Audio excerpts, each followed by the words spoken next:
What's going on, ladies and gentlemen? Welcome on in. It's 1TS Daily right here at One True Sport. I'm Zack Heydorn, your host from Brass Ring Media. Hope you guys are doing well on Thursday, August 22nd, 2024. We are just a couple days out from AEW All In. Dave Meltzer reporting this morning that AEW has crossed the 50,000 mark in ticket sales for the big event on Sunday night overseas and Sunday afternoon here in the United States. Over 50,000 seats sold per Dave Meltzer this morning. And to me, it's probably not as simple as, hey, all right, I know it's not as simple as, hey, put on a good go-home show, make one final strong push, and then, hey, you hopefully you can move some tickets. It's more complicated than that. I get it. However, that is what you want if you're AEW. And last night on AEW Dynamite, I'm venturing out and saying that was their best pay-per-view go-home show in company history. I mean, that was a really entertaining, number one, very entertaining show. But number two, man, it was efficient. I mean, you look at all the key feuds and the key matches that are going to happen at All In, and in some form or fashion, most of those key feuds were featured last night on the show, and featured in ways that were logical, that were fun to watch, that weren't overly, cute and overdone, but effective in kind of putting a final chapter on the build to your biggest show of the year. And I just thought that last night on AEW Dynamite overall, you had the stars come out and do star things.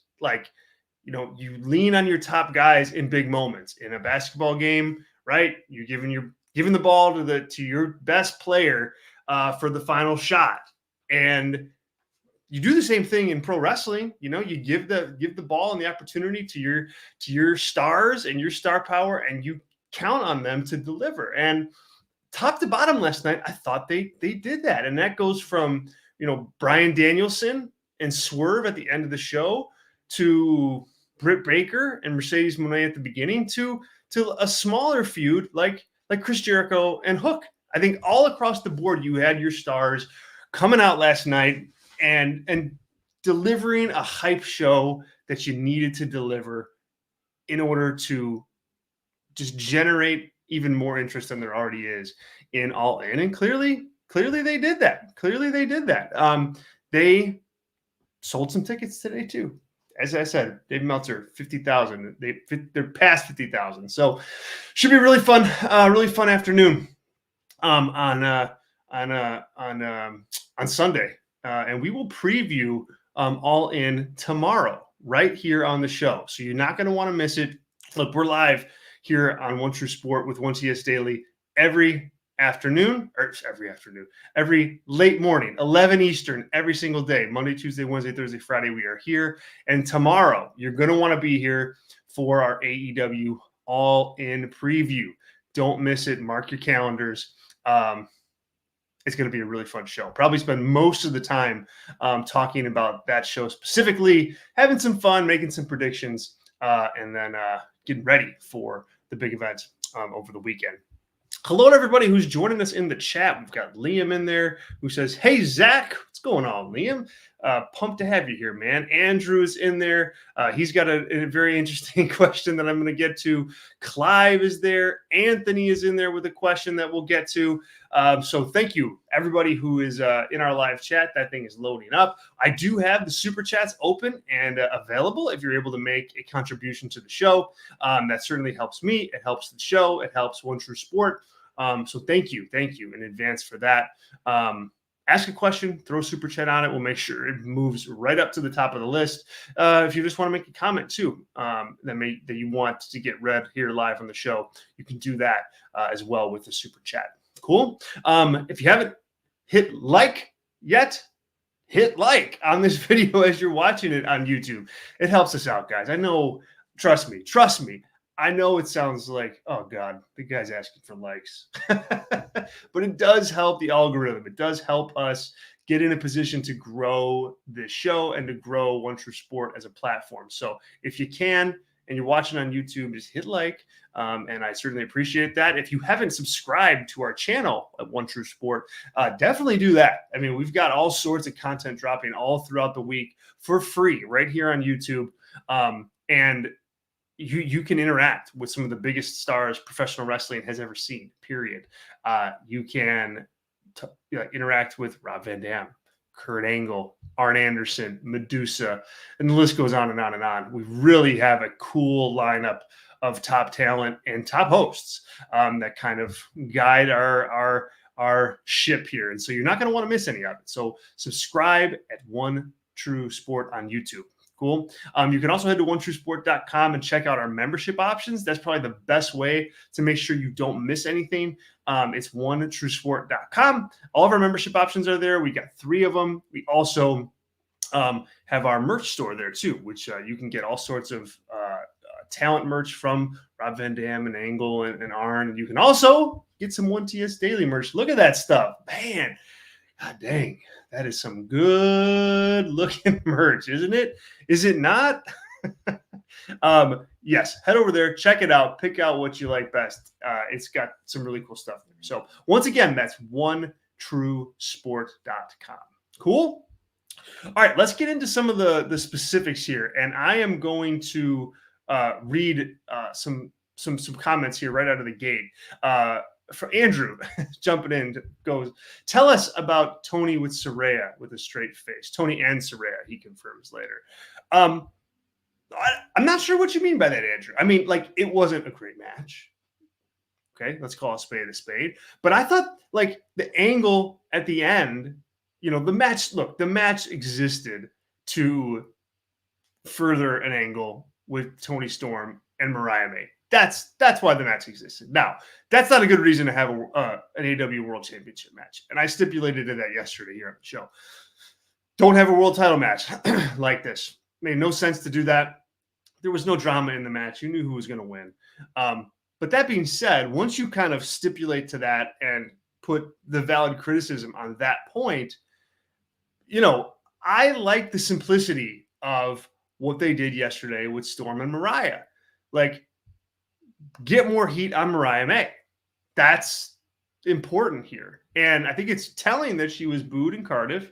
It'll be really interesting to see what her reaction is. The reaction to her is in inside Wembley Stadium. But I like that they just doubled down on the whole story here as the final push for the match. Like, get heat on Mariah May. Have her beat her up with the shoe and just kind of do that again. Sometimes I think you can get overly cute, especially when you think you've got a really good thing going, which they have in Mariah May and Toni Storm. But it didn't need any other bells and whistles. It didn't need any intense, convoluted, complicated promo or anything like that. I mean, they had this thing right at the finish line. All they needed to do was step and cross it. And they did that. I like the recognition of, hey, we don't need to get too big with this. We don't need to get too crazy. We don't need to get too, out of the box. Just let's do what's working. Let's get some heat on the heel, and then that's it. And I like that. I like that strategy for this match in particular. And it's not because it's not a good feud. It's because it is a good feud.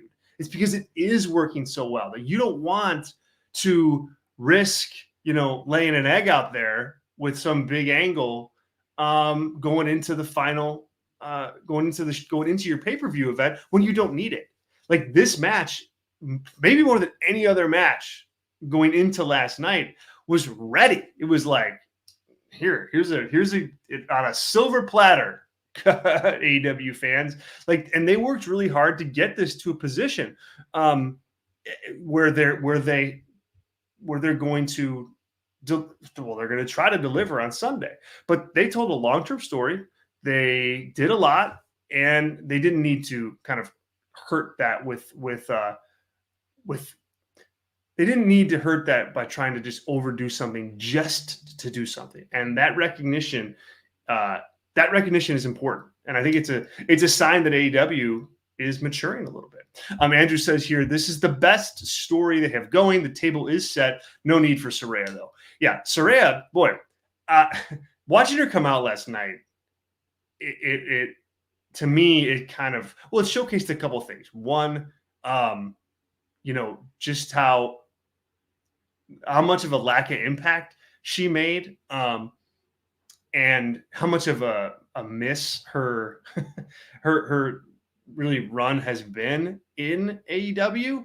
I know she's been women's world champion and all that, but like she kind of came into the company when they would debut people just for the shock value of debuting people, and out of the gate, I mean, she floundered. I mean, she cut some terrible babyface promos. She had to turn heel like even quicker than Mercedes Moné turned heel. Like it just was not an effective way to use her, and she's not recovered from that. And now, she's a jobber to the stars. I mean, that's what she is. And it's a big. Last year she won the world title at the All In show in Wembley. This year she's not. I don't think she's on the card, and she's in a very, very, different position for sure. In a very, very different women's division too. So yeah, it's a bit of a miss there. And her contract reportedly is up soon, so it'll be interesting to see if Tony Khan decides to re-sign her. I don't know that there's value in that at this point. From a television perspective, like she's not. Even being asked to deliver as like a tip-top star at this point. So you got to wonder if there's value in that. Anthony says here on this topic, honestly, I think Tony just signed her to sign her. I don't think he really had a story for Saraya. In my honest opinion, I think he cared more about WWE's ability to sign her to a contract. Yeah, I mean, that's what I mean.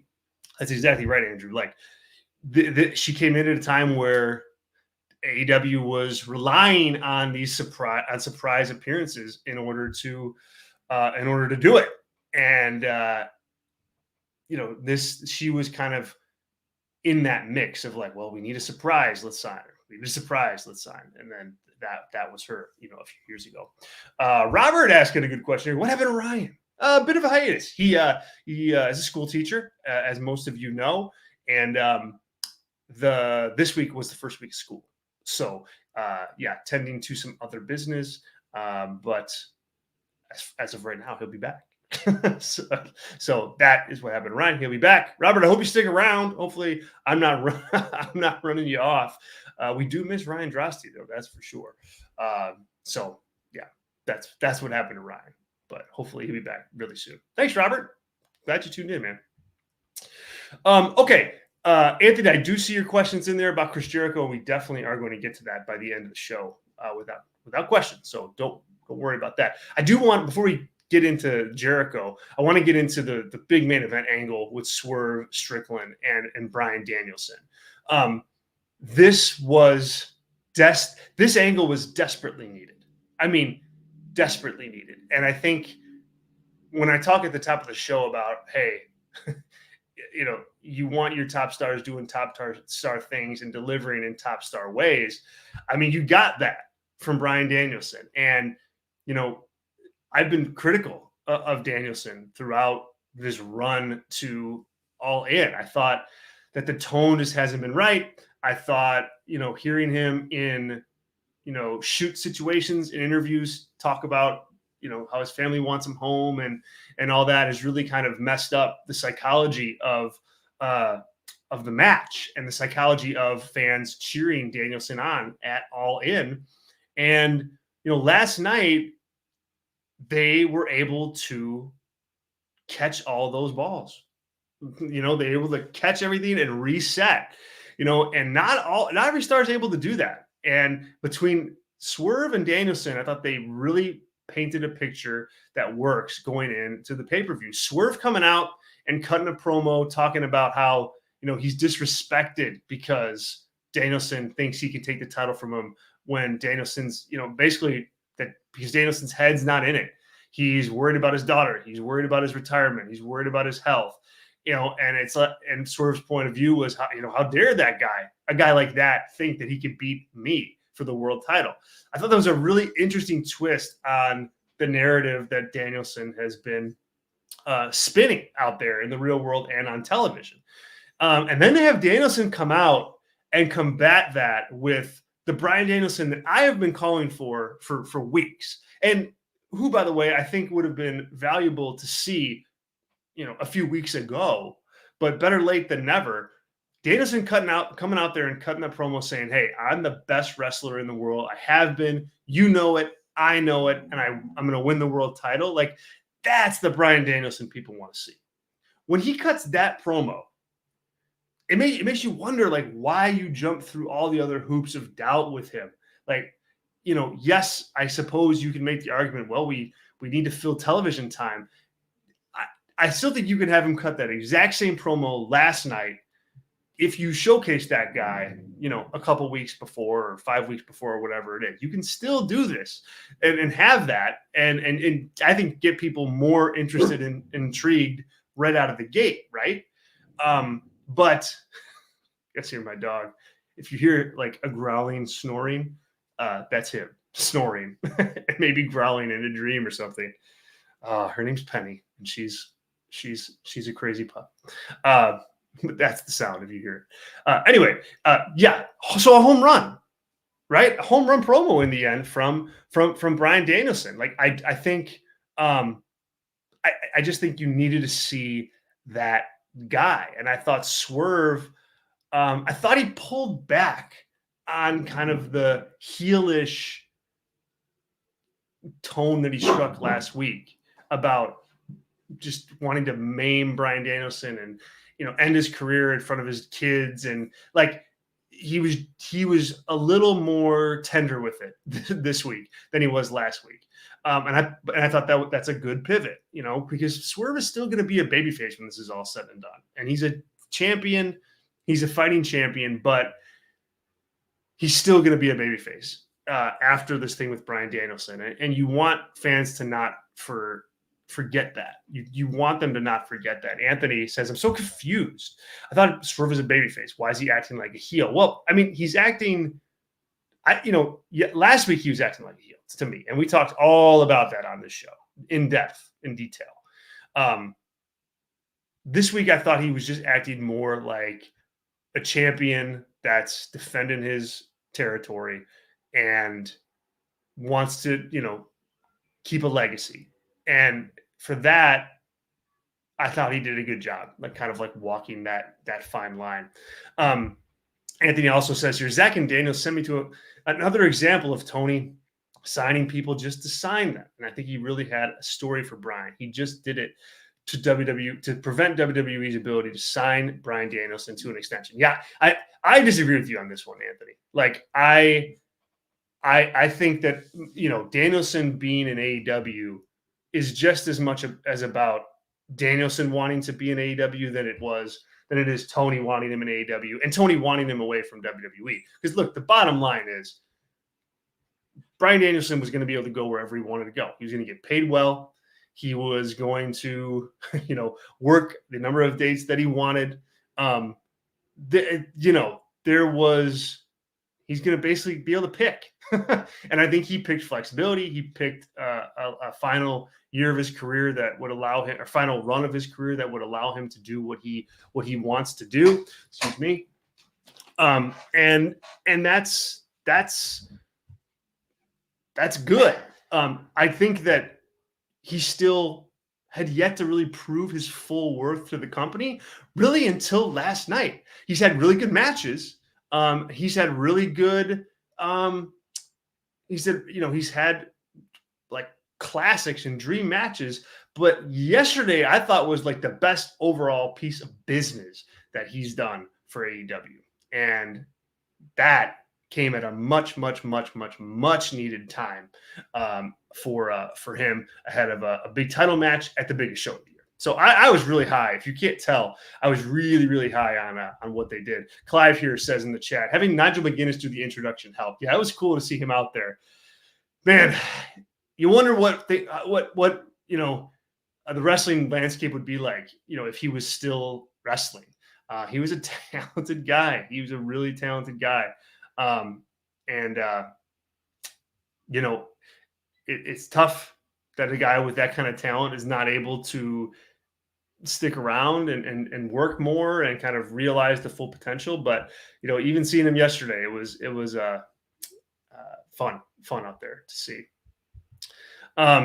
Yeah, Anthony says I'm specifically talking about Swerve's attitude last night. No, like I said, it's more heelish, that's for sure. But I think he set the table for that. I thought he lined up why he would be acting that way better yesterday than he did the week before. Yesterday he was talking about disrespect, being disrespected. And so he gave a reason for why he's a little more edgy, why he's a little more angry, why he's a little more intense about wanting to, beat Danielson. He played that disrespect card. And to me, that works. I think that's a good storyline. You could see why a guy like him would be disrespected in that area. And I don't think that makes him a bad guy. It makes him kind of a jerk to Danielson because he's kind of misconstrued what Danielson's been saying and doing. But I think you can relate to that, and as babyface, that's eventually a good thing. The other big promo segment yesterday was Will Ospreay versus MJF. And boy, if you'd have told me, 2 years ago that Will Ospreay would have been hanging with MJF on the microphone, I would have said, you're nuts. We had a conversation about this on Twitter yesterday. You could follow me at Zack_Heydorn right there. We were talking about this during the show last night that, yes, there was no real reason to think Ospreay could deliver on the microphone, but at the same time, or deliver the way he is now. At the same time, though, I mean, goodness, he didn't get the reps. He didn't have the reps, the opportunity that he has now. And he hung with MJF last night. I thought last night's promo, they were walking the line of being too meta for me. Like I can't get behind promos where guys are like debating, who does more for AEW. I do more for AEW, or I'm out there doing media or all that. Like I don't think that that's a viable like pro wrestling storyline that should be on television. Like and they touched on that. They kind of got to that point and walked that line. But in the end, the message was clear for both. They don't like each other, and they want to beat the other. That's important. And I thought they landed that plane well. They completely either forgot or on purpose didn't mention that the AEW International Championship is on the line, or the American Championship, whatever the heck it is. I think that proves my point all along, in that, hey, you don't need all these titles to have good feuds and to have good matches and to have good stories. You need some, obviously, but when you have titles involved, you should be talking about them.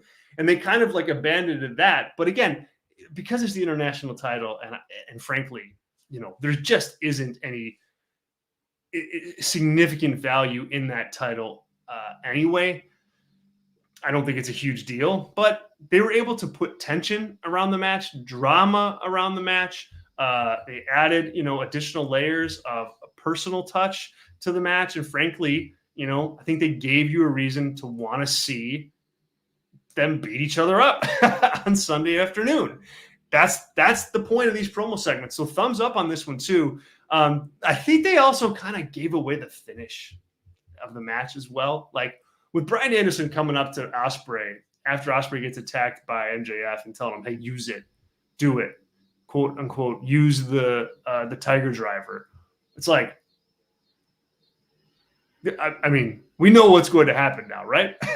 We know that Ospreay's going to use that Tiger Driver to win. At least I would imagine that's what they're going for. I don't think after that interaction last night with Danielson and him, and Danielson, because Danielson was the guy that was hurt by that move. Remember? You can't have Ospreay now not use it. Like he looks like a pretty like weak babyface wrestler if he still doesn't use it after all this with MJF. So I mean, I think they may have foreshadowed that the finish of that match a little too much, but regardless, it was a good go home segment. And they touched on US versus UK a little bit, but they pulled way back from where they were on it. That's smart. They don't need it. They don't need that gimmickry. They just don't. The 2 stars are enough. And I think you saw that play out. And then finally, like 2 other segments that I thought were really effective. Britt Baker and Mercedes Moné. Probably Britt Baker's best in-ring promo to date. Like I think she finally got away from like the meta stuff and just told the story in the ring with Mercedes Moné about why she used to respect her, why she's going to beat her. Simple, boom, to the point. I thought the little like bop on the head of Camille with the microphone was a little like, I mean, come on, if you're gonna do a microphone shot like that, like you gotta like get it in, you gotta like deliver, hit her with it. That was very, I don't know. I rolled my eyes at that one, but needless to say, they gave the match some added juice that it needed. And then Hook and Jericho. I thought that was pretty well done for a low card, feud and a low card program. I think it worked. I think it was fine for what it was. Anthony, on the topic of Chris Jericho, asks, is there a common misconception with Chris Jericho and AEW that he really doesn't care about the younger talent and he is more concerned about putting himself over than the younger talent? Or is there truth to some of these criticisms of Jericho? I mean, look, I don't want to hedge, and this isn't a hedge. This is like my genuine answer. Like it's both. Chris Jericho believes that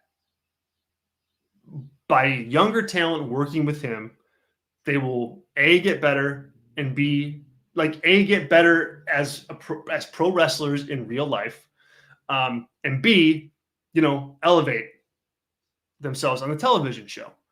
That's what he believes clearly. Now, for Chris Jericho, it is convenient because, I think that's half true, right? I think, you work with Chris Jericho, you are going to learn,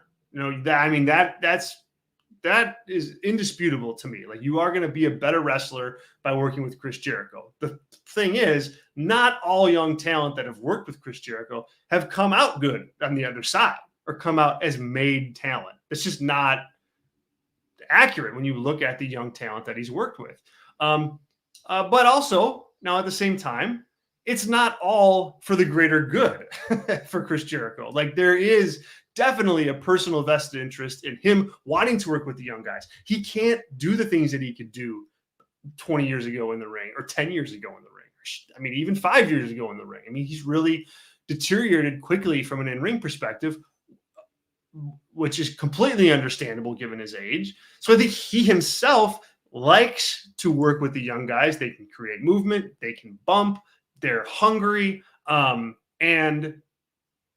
So it works for him very well. And he believes it works for the company. So that's what's going on here. So I think that there's some truths to what Jericho says. Yes, I think that it is valuable to work with Jericho.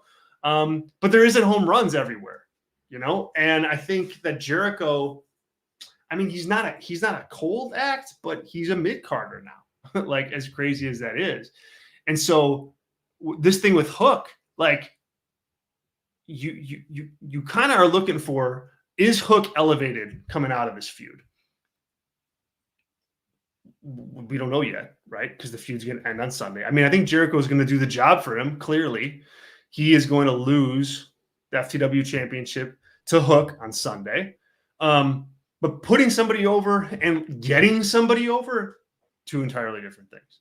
And we'll see. I don't get the sense right now that Hook is going to be at a new level coming out of this feud. And I think that's the point when you talk about Chris Jericho.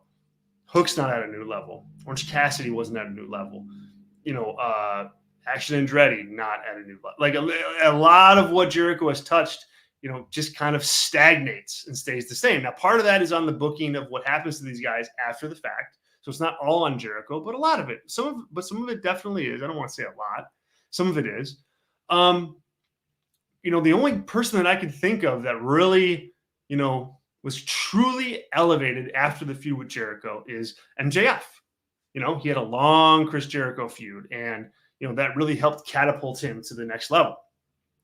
So, is that him? Is it just him? Is it because, he just worked better with Chris Jericho? I mean, there's a lot of factors. But my point here is I think there is truth on both ends of the Chris Jericho issue right now. There's value there, but I don't know that it's as significant as Chris Jericho himself might think. And it's certainly self-serving on his part at the same time. Hopefully we answered your question there. A lot of Jericho stuff. Anthony responding to me saying, see, this is where I disagree with you, Zach, just a little bit. I think Jericho is going to win because his ego is not going to allow him to give his title back to Taz because him and Chaz hate each other. Yeah, I mean, look. Yeah, I mean, I do disagree. You're allowed, I guess. I don't know. Should we allow disagreeing on the show? No, I'm kidding. Of course, Anthony, you can disagree. We'll talk Monday, and we'll see who was right. I think he's doing the job for sure. Oh yes, Anthony also mentioned Daniel Garcia and Sammy Guevara. Yeah, right. Yeah, neither of them were in worse positions now than they were before working with Chris Jericho. So that two great examples. Thank you, Anthony. Those are the guys I was talking about. Andrew says here, Jericho needs to go away. He's starting to feel the pressure from the fan base. If you see his responses and how defensive he is these days. Yeah, I mean, the tide turned on Jericho a little bit. I mean, obviously there were some things outside of the ring that came out, true or not. I mean, there hasn't been definitive reporting on those stories, but I mean, they definitely hurt the perception of him, without question. And he didn't do anything outright publicly to deny those allegations. So that certainly impacted this, but also, Jericho, to your point, Andrew, he's just been around for so long.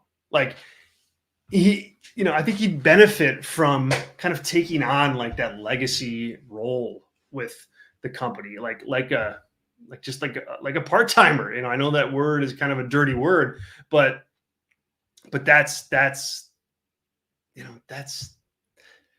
what he probably needs to be for his own good, but also for the good of the company too. I mean, I think he's more valuable if you see him less at this point. And yeah, I think that's what needs to happen with him in order for him to stay as fresh as possible. Anthony's got another question here. It says, wrong one. Let's see. Where is this question that I was asking here? Okay. He says, Andrew says here, and to me, I kind of agree with Will in the promo. He influenced the next generation of these young wrestlers with how they wrestle. No one has ever came up to MJF and said they influenced them to get into the wrestling business. And I agree with Tony. It's jealousy with Maxwell. So we're talking about a television storyline here. So I want to make sure we toss that out, Anthony, that this all could just be, I mean, I'm sure a lot of people eventually will, come out of the woodwork and say, hey, MJF, helped get me into this business. He's a good worker. He's an influential worker. He's one of the best going today. And so you're going to have that eventually. But, MJF's a young guy. He hasn't been in the business for all that long. Ospreay's been in it way longer. And so, yeah, I just don't know that there's an opportunity for those returns yet. However, I don't know that matters, from a storyline perspective. That's part of the promo where I was like, oh, okay, you're walking the line of meta here. Why does it matter how many people you've influenced? To me, that's not good. A good pro wrestling story. I mean, it's totally disconnected from winning matches, and that's where you want to be. So yeah, thank you, Anthony. All right, guys, we'll wrap up there. But I want to speaking of Chris Jericho, he did an interview with the Daily Star talking about his retirement. And he said here, quote, "Sting at 64 retired and everybody's different. To me, when the please retire chants were going, I was laughing because I have zero intentions of that. I've got a six-pack. I can do a moonsault, and I know exactly what I'm doing in the ring. I know how to write storylines. I like the company I work for. I like my boss. I like the guys and girls in the company. Why would I want to retire? What's the point? Because someone told me to F off? There is no time limit. It could be this week. It could be 5 years from now. I don't know. I just know that at this moment, I'm having a great time. I love going to work. I love contributing. And there is no reason to stop doing that." So there you go. Daily Star. So if you're wondering, oh, hey, maybe Jericho will retire, hang it up soon. It doesn't sound like it. It doesn't sound like it. And look, it's not that I don't think Chris Jericho can be valuable in 2024. I think he can. I think he's got to continue to freshen up the gimmick. I don't know if the learning tree long term is the way to go here. I think it is if you're going to put him on TV every week. But he doesn't need to be on TV. We just talked about that. Part-time Jericho would be effective. And hopefully he realizes that. I think, look, it's hard to argue with the points he makes here. If that's the way he's feeling, more power to him. But there is more of an efficient way to use him, and that, he's got to figure out with Tony Khan. All right, guys, we'll wrap up there. Thanks so much. Want to point you to an interview I did yesterday that published over on Brass Ring Media with Mike Bailey, Speedball Mike Bailey, the X Division champion in TNA. We talked at length about his match with Mustafa Ali at Slammiversary and got some really, really cool stuff out of him, talking about how he preps for matches, this match in particular. We also talked about the TNA WWE partnership, and he revealed some cool stuff about that, as well as who you might want to work if you ever got to work in NXT. So really, really cool interview. Please go to Brass Ring Media's YouTube channel, check it out. And I think you'll really enjoy it. Really good insight. He was an open book, Mike Bailey. And really great at talking about pro wrestling. If you're watching on YouTube, hit like, subscribe to our channel, head to OneTrueSport.com to check out our membership options, and check out our work at Brass Ring Media too. It's my shop. We got a great team over there that does writing. We have live shows all throughout the week. Long form. It's long form coverage and analysis of pro wrestling. You can get them on YouTube. You can get all of our live shows as podcasts. So you can find us wherever you get your podcasts, but do it. I think you'll really enjoy what we bring to the table. Cool. As I mentioned tomorrow, 11 Eastern, we will preview All In right here on 1TS Daily. It's going to be really fun. I'm super pumped to do that. And we'll do some predictions, analysis of the builds, and get into, all the nuts and bolts of the big event on Sunday afternoon. Thanks to everybody who dropped in on the chat. Thanks to everybody who watched on YouTube. Thanks to everybody who watched on Twitter. If you are a One True Sport member and you're listening to this as a podcast, thank you. Have a wonderful Thursday, you guys, and we'll catch y'all next time. See ya.